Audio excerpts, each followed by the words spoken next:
So what is going on, guys? It's Cali Q here with a somewhat fun and controversial JRPG video for you guys. In today's video, I'm going to go over 5 JRPGs that I think the critics scored wrong. I think the reviewers and its overall score, either on Metacritic or something old school like Game Rankings, I think these JRPGs were either highly underrated or some maybe even slightly overrated. Now, this is just a fun, opinionated video, and please feel free to disagree. I don't need everybody agreeing with me on all of my choices. This is just some of my real, raw, and uncut thoughts when it comes to some of these scores and against some of my favorite JRPGs. All right, enough disclaimers. Let's jump into some of the games that I think were scored wrong when it comes to their overall score.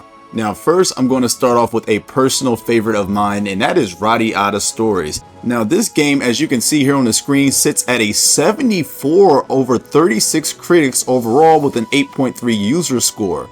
This is surprising to me because Rout of Stories is not a game that I would have gave the yellow mix mark to. If you follow my channel, you know how much I love Rout of Stories. The plethora of different recruitable characters, its living, breathing, and vibrant world that you can explore. The fact that the main character, Jack, can interact and kick any single thing in the game, from rocks to trash cans to even other NPCs, the different personalities, all of the different characters that you run into along this journey. I don't see how Rout of Stories as a whole is just barely making it on the decent or average side. Now, again, I'm being biased here and I really don't care. I'm just going to point out some of the strengths that I see of this game. First of all, the characters. I love that Jack Russell, as a main character, he doesn't take himself too seriously as other somewhat JRPG protagonists tend to do. Sometimes they're either overly stoic, or they're silent protagonists, or they're just goody gotta save the world. Well, Jack was just himself, and you came to love him or either dislike him for that. One of the things that I can see where critics may have took away some points is maybe perhaps the battle system. Unfortunately, the only character that you could edit equipment on was Jack himself, and you could only really interact with Jack himself stats-wise as well. Those things, the battle system, the limited character customization options, things like that is where I could see where you could dock a few points. But I mean, if we're talking scope and we're talking vision, I have still never ran into another JRPG world that felt alive and breathing like Rout of Stories. Every character had their own schedules. You could follow around any one of these NPCs just to see what they get into throughout their day. And it was just such a sight and treat to be able to see the developers put so much personality and work into each and every one of these characters. I also like the story of Rout.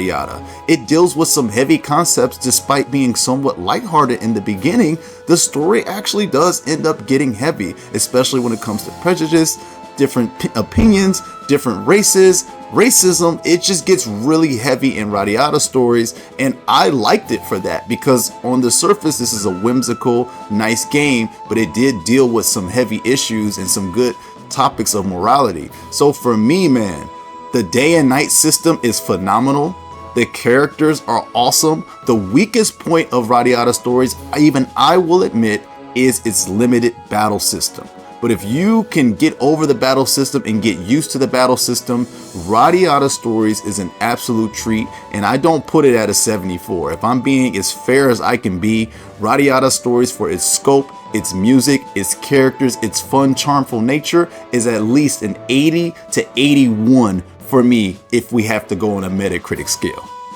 The next game that I want to talk about is Swen and Five. Now, you might be a little surprised by this choice, but Swen and Five sits at a 76 on Metacritic, which is just barely getting above the yellow sticker of mediocrity or mediocre or average, if you will. Now, certain critics recite, with the highest one being, the game is sure to be a classic with many Suikoden fans, especially those like myself who felt disappointment with how 3 and 4 turned out, with some of the lower reviews saying that the game become more strategic as it progresses and it's just boring for the first couple of hours. These are both points that I agree with. But when I think about Suikoden 5 as a whole, coming off of Suikoden 4, 5 to me was somewhat of a retread of 2, some fans like to say. But 5 did a lot for me. I enjoyed its amount of content. I enjoyed the story narrative. And man, it was hard hitting. When this game gets started, it definitely gets started. I have to admit, in the beginning, those first couple of hours are very slow. So I'm not surprised by the 76 overall ranking, but it's just that this game's highs are very high for me, especially narrative wise and gameplay wise. It has some of the coolest characters, in my opinion, of the Suikoden series, with Nikia and Belkut, just to name a few. So for me, I think overall Suikoden 5 should be ranked a little bit higher. Not to mention the rarity of this game, which doesn't necessarily have any impact on its quality. It's just overall to me, Suikoden 5 was a good investment of my time. I mean, it's just jam-packed full of content. I always felt like there was a lot of things to do. And once the story does pick up, it gets pretty intense and it's pretty darn cool.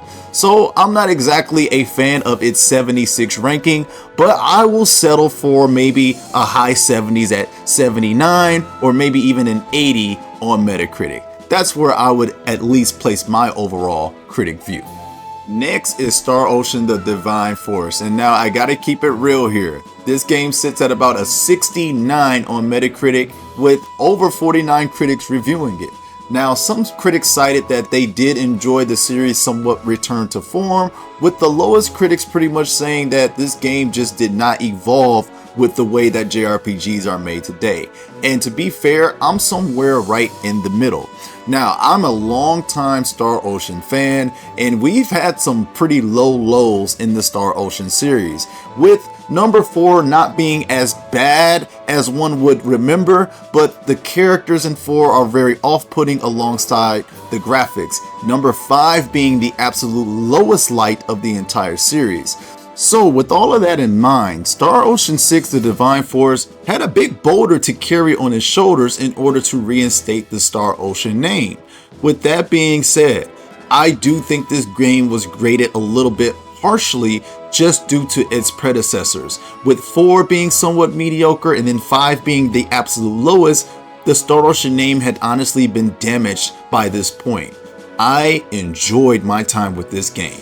I really enjoyed its battle system, and I enjoyed the exploration that Duma provided. This allowed you to go to different nooks and crannies of the world that you could explore, and I thought it was a great time. I had a great time with this game. Now, some of the ways that I could see it was scaled down in overall score is the story is definitely not the strongest. To be fair, the story is highly forgettable. So if that score is high for you, if story is very important to you when it comes to the JRPGs, then I can see why this game scored low.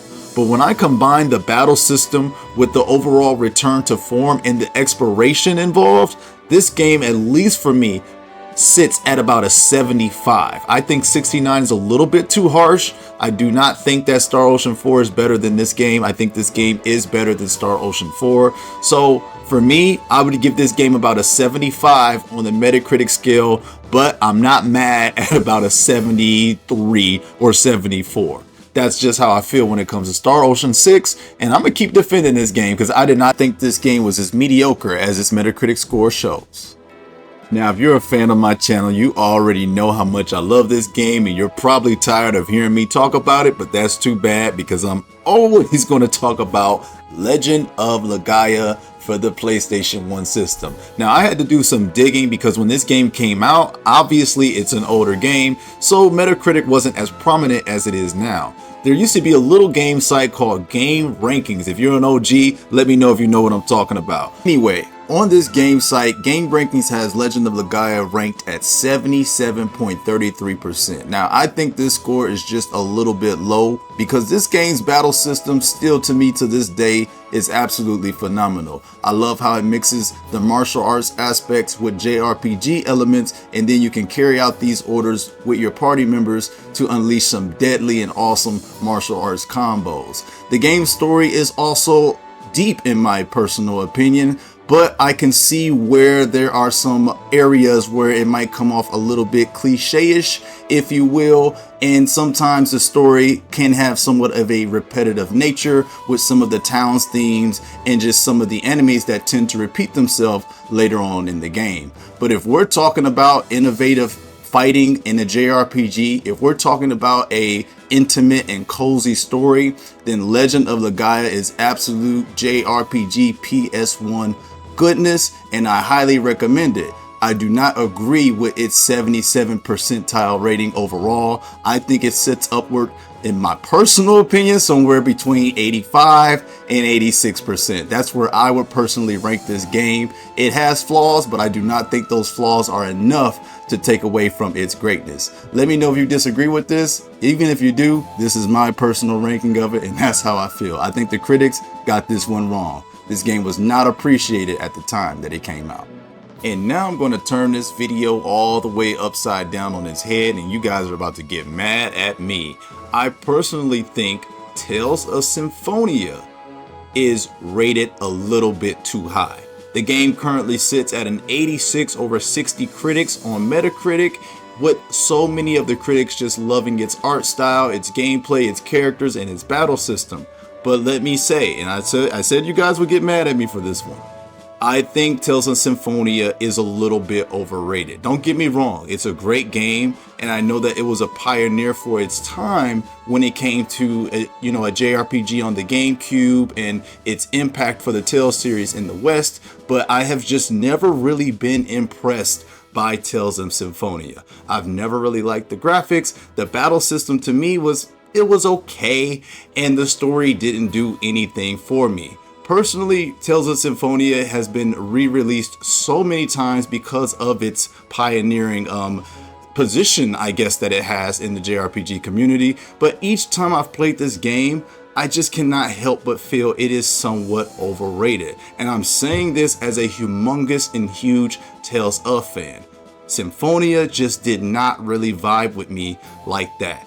So I know this is pretty controversial, this is a hot take, but yeah, I wasn't a fan of the battle system. I wasn't really even a fan of the story. I just was not invested into the progression of Tales of Symphonia really at all. So if I had to give it my honest opinion, I'd have this game sitting somewhere around a 77 or even a 78, because it's not a bad game and I can see that the quality is there, but each and every time I've played Symphonia, I just can't help but feel like it was a little bit overrated, perhaps because it came out on the GameCube system. I don't really know, but Tales of Symphonia to me, it's just a little bit off the Richter, and I think the critics got this one a little bit off. So guys, this is just part one of this sort of video. I actually had a lot of fun making this Cali Q versus the critic thing. You know what? I might do this a little bit more often. You guys let me know some games down below that you think may have been overrated or a little bit misjudged. I had a lot of fun with this, and I hope y'all don't take this too serious. It's kind of me just having fun and getting some raw thoughts out there. Thank you so much for supporting the channel. It means a ton to me, and I have a ton more content coming soon. Go ahead, show your support, hit that like button. I'll see you guys on the next video. Peace.